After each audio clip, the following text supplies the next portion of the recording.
up, everyone? Welcome to Let's Talk Markets. I am your host, Pink, here with my co-host, Dave Lauer. How are you, Dave? Good. How are you? Doing great. We have a lot going on the last couple of weeks. No, we missed an episode. Now we got all to catch up on. So there's been an oversight hearing. That was really interesting in the SEC, and the tables have kind of turned against Gary Gensler. There's a lot going on. So let's talk about that. There's a lot, look, I think right now there is sort of this full court press politically against the SEC and Gary Gensler by some very powerful firms who donate a lot of money to politicians, right? That's all, all you need to know is that Ken Griffin and Steve Yaz are two of the largest donors to the GOP. And if you watch the House Financial Services Committee oversight hearing from April 18th, with that in mind, everything makes a lot of sense. Yeah. I thought Gensler did a pretty good job. I thought he was very reasonable with what he was saying. I'm sure that people in crypto were frustrated and angry with him. And, I think he's done less of a good job in the crypto space. I'm not a fan of regulation by enforcement. But, that being said, he was pretty open and honest from a crypto perspective about how, the security laws still apply. And from his perspective, this is just an industry of complete non-compliance. So, I don't really want to go down that path. People have some very strong feelings about crypto and about the SEC and Gensler, but and it's getting pretty heated too, with a lot of the lawsuits and even charges being dropped or brought. And there's another side to this. You've got a lot of Republicans who were coming at Gensler and who were coming at him from a pro-crypto perspective, and of course the Democrats much less pro-crypto. And then again, when you look at who the Republicans are taking money from, they're still, it's the same thing. It's the same old story. And you have them like Tom Emmer, for example, coming at Gensler for not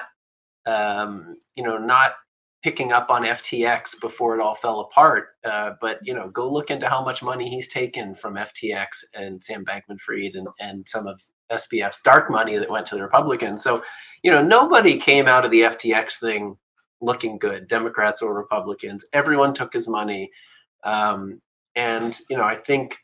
I think FTX was a big wake-up call for the SEC in terms of how significantly people and Americans can be impacted by crypto. So, he's coming at a lot of firms with a lot of enforcement actions. And, I think that was a major topic. So if you look at the oversight hearing, I said it was really just about crypto and climate. And there was very little about the market structure stuff that I thought we were going to see. And that, even in his testimony that he really led with. So if you read his testimony, first, I loved how it started out. He was talking about Sam Rayburn, and he said, Rayburn noted that the lobby, the Wall Street lobby that came after the Securities Acts 33 and 34 was the biggest and boldest, the richest and most ruthless lobby Congress had ever known. I bet. Yeah. Pretty familiar, doesn't it? And here we are, almost 100 years later doing it again. Exactly. So he talked, the first thing that he brought up in his testimony was the equity market structure reforms. I think he's very proud of it, and he wanted to lead with it. There wasn't much interest from Congress in that. It was really, like I said, it was focused on crypto and climate. And he was pretty, even in his testimony, in his written testimony, he pointed out how crypto intermediaries commingle various functions, like broker dealers and exchanges and proprietary trading, which was exactly what FTX was doing. He said, it's the law. It's not a choice. You call yourself a DeFi platform. That's not an excuse to defy securities laws. He said he's here to protect U.S. investors. And, look, I hope he does a better job of it, because I think a lot of people have lost a lot of money. But I'm not sure what attitude you would expect the SEC to have in this space, because they are laws. What can you do? They have to enforce their laws. And so right. Patrick McHenry, who led the committee, his top industry that he takes money from is Wall Street. Ann Wagner, same thing, and her second top industry is Wall Street. She filed a comment letter against the SEC equity market structure rules. You've got Gensler took a shot at market intermediaries. I thought that was good. He said market should serve investors and issuers. It shouldn't be the other way around. And I always think that that's exactly what Wall Street tends to get backwards, because they're immersed in being intermediaries. Yeah. And so, I thought it was, from the equity market structure perspective, there wasn't much. The usual characters came after it and after Gensler. But they were really all very interested in talking about the climate disclosure rule and crypto, and either complimenting him if you're a Democrat for both of his approaches on crypto and climate, or railing at him. Man, the Republicans were really angry. They were hitting him hard, and I don't think anything came out of it. Like there just wasn't much that it speaks volumes to the fact that, first of all, it's a greater problem even above the SEC, that the federal government is so behind on regulation when it comes to any new technology. I mean, look at AI. Their hands are up. A lot of them are geriatric, no offense, but they don't understand. They're autocracy. It's awful. Exactly. And even Gensler said, he started off his testimony, he's like, the most important technology of our day is AI. It's not crypto. Right. And that's what they almost don't know where to look. It's like explaining to your grandparents how to use an iPad. It's frustrating. And it's like, no, that's not even what we're talking about here. So, and then, they start to make it a political issue before you can ever get into any real bipartisan resolution that would benefit everyone. And that's by design, right? I mean, you brought that up in the roundtable that you were watching. I saw your tweet thread where you were kind of on a roll, and I mean, I was loving it. It was great. But you were watching some roundtable, and you're talking about Citadel, their bottom line and their P&L and all of that. So what was that roundtable you're watching, first of all? Yeah, so SIFMA held an equity market structure roundtable. It was like 4 hours. And, SIFMA, if you don't know, they are the trade association for brokers. And so you have to understand that going into it. You have to understand that brokers are completely against all of these new reforms, right? Brokers are intermediaries, and a lot of these new SEC rule proposals will disintermediate them or make their lives harder because they have to justify themselves. So, the main rules, of course, that they hate, the two are best execution and the order competition rule. And so, this was a roundtable. I mean, I think calling it a roundtable is generous. It was just a complete and there were some firms, I will say this, like, there were some firms there who have slightly different views on markets. BlackRock's equity market structure guy is a smart guy and did not agree with everything that was being said. NASDAQ's guy who was there, another one who has a more broad view of market structure, I think, and didn't agree with everything. But generally speaking, I don't know how many people there were, like 30 people there, and 26 of them or so felt exactly the same way, basically. And every time someone would start speaking, they would start and they'd be like, I agree with everything that guy just said, or that guy, right? Like, it was just, and Citadel, the guy from Citadel, they had two guys from Citadel, one who used to be at the SEC, and so of course went through the revolving door, and the other who used to be at the New York Stock Exchange and was a major proponent of the Trade At rule that we are pushing right now before he went to Citadel. So the two of them, they came out and they're like, look, you need to understand that we've been criticized for only caring about our firm's P&L. He's like, our firm is here. We only succeed if markets succeed. So, we're here not just thinking of our P&L. We're here thinking of investors. It's like, nobody believes a word you just said. Why did you even waste the air on it? Everybody sees right through it. That's called gaslighting. It is. Oh, for real. You can't survive without us. We are Right. what yeah. Right. And then Robinhood, Robinhood, the former SEC commissioner, is now the chief legal officer at Robinhood. And look, I'll say this about Dan Gallagher: he's an Eagles fan. I can't disagree with him on his football beliefs, but we can disagree on everything else. And Yeah.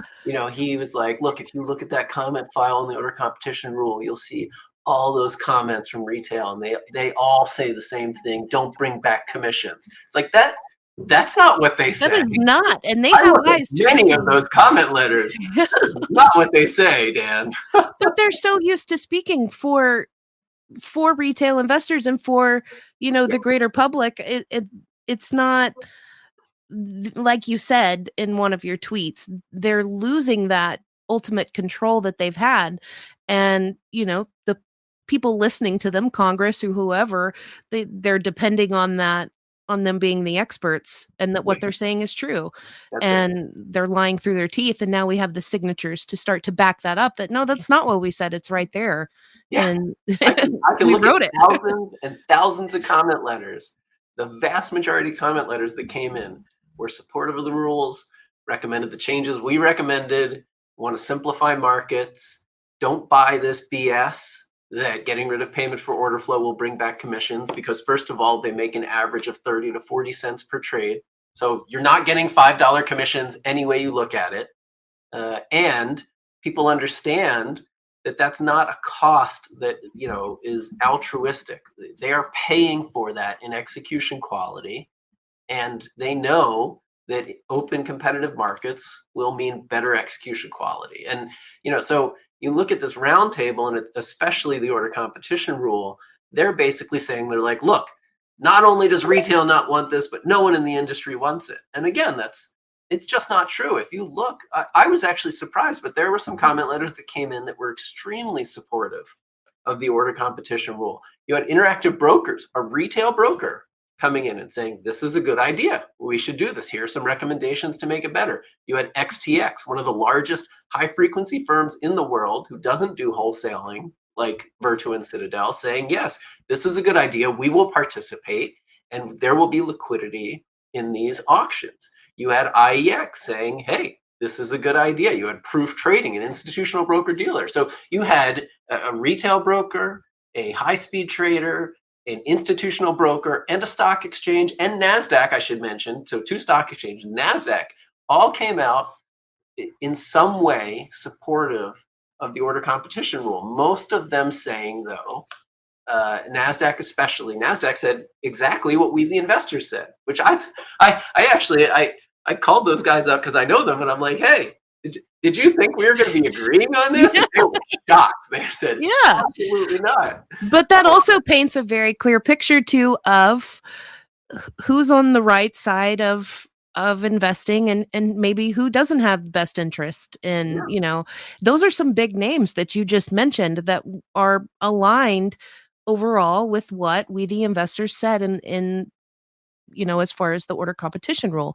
That's And so right. that really helps to paint the picture even more, that Robinhood and all of the others, Citadel, they don't have our best intentions. They're not, like you said, that's not an altruistic feat that No, they're I think doing the here. firms that are pushing back against these proposals are extremists. They're really on the fringe. If you look at the industry, and you survey the industry, you really see that there is broad agreement across all sorts of the new SEC rule proposals. Like, I've got this thing here, this summary that someone did. Where is it? Here it is. And what they found was, like, for Reg NMS, in terms of like reducing tick sizes, reducing access fees, accelerating the market data reforms, and harmonizing trading increments, there is massive agreement across the industry. So pretty much everyone agrees with the Rule 605 updates.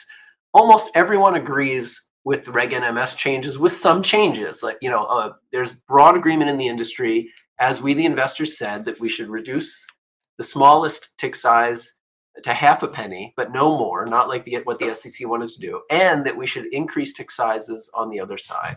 And that's across asset managers and pension plans who manage trillions and trillions and trillions of dollars all agree with that. A bunch of broker dealers do, but not all of them. A bunch of high-speed trading firms agree with that, but not all of them. But then you get to the wholesalers, you get to Citadel and Virtu, and they're just almost opposed to everything. And then you look at the others, exchanges agree with it, industry groups agree with a lot of this. It really is, to me, it looks very much like an extreme view that these wholesalers have and the retail brokers have. And then especially the same holds true on best execution. A lot of firms where they're saying, you know what, like this best execution standard looks a lot like the current one. It's just going to be from the SEC instead of FINRA. And, a lot of firms who don't seem to have anything to hide are fine with that.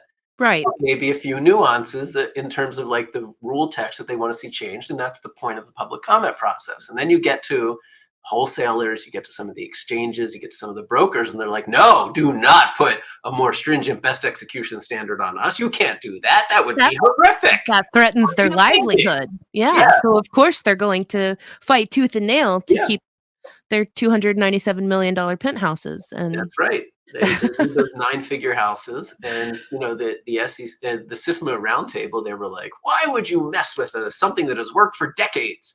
There have been no best execution problems. Everything works great. Well, let's apply that to all technology and see how far we get and how long we remain ahead. But I mean, we've got 35,000 frustration watching this thing. I was like, oh my God, they just feel out of touch. They feel like it feels like they're extremists. And, it shocks me that it shouldn't, and a lot of these people, I know a lot of the people in the round table, I've known them in prior positions when they felt very differently about these issues than they do today. And, that's fine. That's kind of how things work on Wall Street, but it's not fine when they end up holding themselves out as trying to do what's right for markets. Right. And when they hold themselves out as, no, what I'm telling you now is right. What I said back then was wrong. And anyone who believes that, forget, you should dismiss them. They have ulterior motives, all of this. And it's like, what I think is so different. And I think the tweet thread that you're talking about ends with the sentence, I think everyone watching sees right through it. That's very different now. People are really watching. They're paying attention to these exchanges. They're engaging when I talk about this stuff online. Chair Gensler, who has been approached with this very question, sees right through it. He says, I think that all these firms are advocating for their own profitability, not for what's right for markets. And so, I think that's a really unique perspective at the top of the SEC from what I've seen in the past. And he deserves credit for that. Now, we're not going to put a superhero cape on him just yet, but I mean, he catches a lot of flack, especially from the retail investment community, for maybe not having our best interest, at heart. But I mean, that kind of behavior really does say a lot. And he's really standing up to some giants. And I mean, personally, I feel like he's trying, at least. I think that's right. And I think that there's a reason that anger is being stoked, right? There's a reason that people want retail to turn against Gensler. And that's because retail could be the difference with getting these rules passed or not. And there are firms and people making a lot of money that want to make sure that those rules don't get passed. So, absolutely. I think what we're doing is the X factor in all of this. It really is. It's pivotal, and that's what's going to create such effective change in something. It's unprecedented. And it reminds me of this silly scene from the Ants movie, or maybe it was Bug's Life. I don't remember, but the grasshopper is saying, you let those ants know that they have that much power and they take over, That's great, that you can never let them know how much power they hold. And that's, we've proven it now with, what are we at? 35,000 signatures, or, I mean, that's mind blowing. We were talking about a 4-digit goal, and here we're at 5 digits, Yeah, well, we've got our, this second petition that we've posted, the SEC letter number 2. And, if you remember, we really started, we the investors, with the first petition on payment for order flow and excessive off-exchange trading. We got almost 72,000 signatures on that.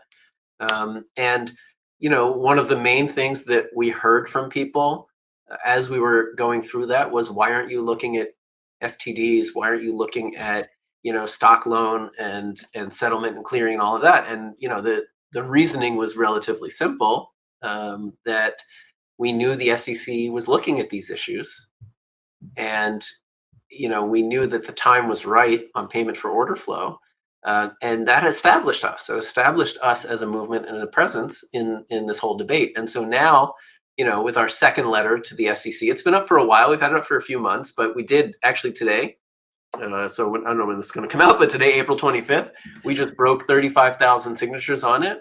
And we're going to have it running through the end of this month, through the end of April, and then we will present this again to the SEC as issues that retail and individual investors care about and want them to act on. So we're trying to push for a pretty comprehensive set of changes to markets. So we start with transparency. We want more transparency into stock loan and lending, right? Are your shares being lent? And if so, how much revenue has the broker made? We want more transparency around margin. So for clearing brokers, we want to know the estimated margin per security for clearing brokers. So back in 2021, if you had been a Robinhood customer, you would have been able to see through a disclosure like that they were getting excessive amount of margin requirements and that something was going to happen before it happened. We want to see netting transparency so that we can understand the trading dynamics and what is real investment into these stocks versus what's just intraday trading. You can't tell that from just volume numbers right now. We want more transparency into FTDs. They should be up, we should get that information more often. We should know what kind of firm failed. Was it a clearing broker, an exempt market maker, or a custodian? And how long did those FTDs remain open? And how were they remediated? Was it a buy-in? Was it some trick to kick the can down the road? We want to know that. And we want public companies to disclose directly registered shareholder numbers. So those are the transparency issues that we're pushing on. And then we want to give individual investors more control over their positions, the shares that they're holding, how they are shielded from the companies that they own or not, through NOBO versus OBO designations. We believe people should be able to control whether their shares are being lent out. They should be able to easily directly register if they want to do that, and that they need to be able to receive communication and proxy voting directly from the company, not through the broker, so that they can know that their vote is being counted. And a lot of what you're saying covers what we've been yeah, just screaming from the rooftops on Reddit and in different investment communities. And it's so huge that these are being brought to the bigger conversation, because that's everything. You talk about taking away the livelihood of a lot of these wholesalers by making transparency a thing, which it should have already been. We have the technology. So, it's kind of a no-brainer, but as with anything in politics, it's got to be said and voted on, right? I mean, to become a thing. So for transparency, it's better to start there, because those are the kind of things that you can get done in theory a bit quicker, right? You're not changing anything about how markets work. You're just getting more disclosures and more visibility.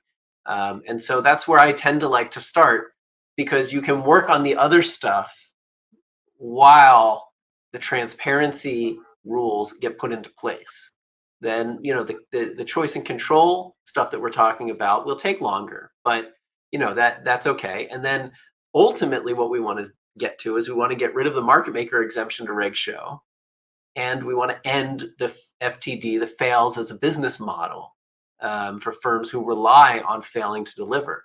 And so, of course, that's something that looks much more like a European settlement discipline regime, with mandatory buy-ins, cost to fail increasing over time, all of the things that I think the community has highlighted in terms of changes that they want to see. So, that's the very much the long-term vision. But, I think what we're presenting in this petition is a relatively comprehensive roadmap to getting markets working better, more transparent, with more control given to individual investors. And that's really what we're focused on. And that's something that we definitely don't want to give up on. I mean, what you're talking about, the DRS movement, just as an example, direct registration has been a wave that's been growing for almost like 2 years now, but it's just now starting to become part of mainstream conversation. And that's just one topic of many that could change the way markets operate, and just with one little change. So I don't see this tidal wave ending anytime soon of public interest in what happens to our invested dollars, especially through the efforts of we, the investors. I mean, we're getting a lot of attention right now. Yeah. And I mean, what, Jon Stewart, we've had a lot of attention on what we're trying to change here. So what does the future look like? I mean, what do you see happening in the next 6 months or so with these proposals? And is there anything coming down the pipeline that we, the investors, is going to get involved in? I mean, I think that the next few months we're really going to be squarely focused on these new rule proposals, and we're going to try and do what we can to get the final rules to look like what we want them to, what we talked about in our comment letters. And then, the SEC will vote to adopt the rules. And if they do that, the odds are that, these firms are going to sue to prevent the rules from being enacted.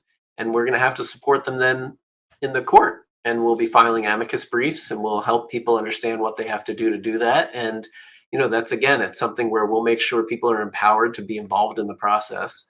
But at the same time, I hope we can continue our direct dialogue with the chair's office, with the SEC, and start to push with our new effort around all of these initiatives. So, I think the next 6 to 12 months are going to be an adventure. And it's like I've been saying, I think this is the best opportunity in my career to remake markets. And I think we're at the center of it. And, we're going to push to make sure everything's done the right way. Absolutely. Stay engaged and register to vote, right? Like Right. those are the most important things. No, the 2024 election is going to be a big deal. We can turn that 35,000 number into even more. We do have, you said, until the end of April, and I think this should get published pretty quickly. Yeah. If not same day as we're recording. So we will provide a link to that in the description of the podcast so that you know where you can sign if you agree with what's being said. But I think we're running out of time for now. We've covered a lot of ground today, and there's a lot going on. Like you said, it's an exciting time to be involved in market reform. Yeah. And so we appreciate you being involved in these hours-long roundtables, and being so involved and helping to create a smooth brain, as we call it online, a too long didn't read or too long didn't watch. Be able to put it in bite-sized morsels here in this podcast. So yeah, thanks. And thanks for helping me translate it, Pink. absolutely. I'm always happy to be the smooth brain in between. So all right, guys. Well, we will see you next Tuesday. And that was not an insult. We actually do publish every Tuesday. So we're out of time for today. Thank you for tuning in. Be sure to subscribe and leave a comment if you have a topic that you'd like to see us discuss. So until next week, have a good week. All right. Thanks, everyone.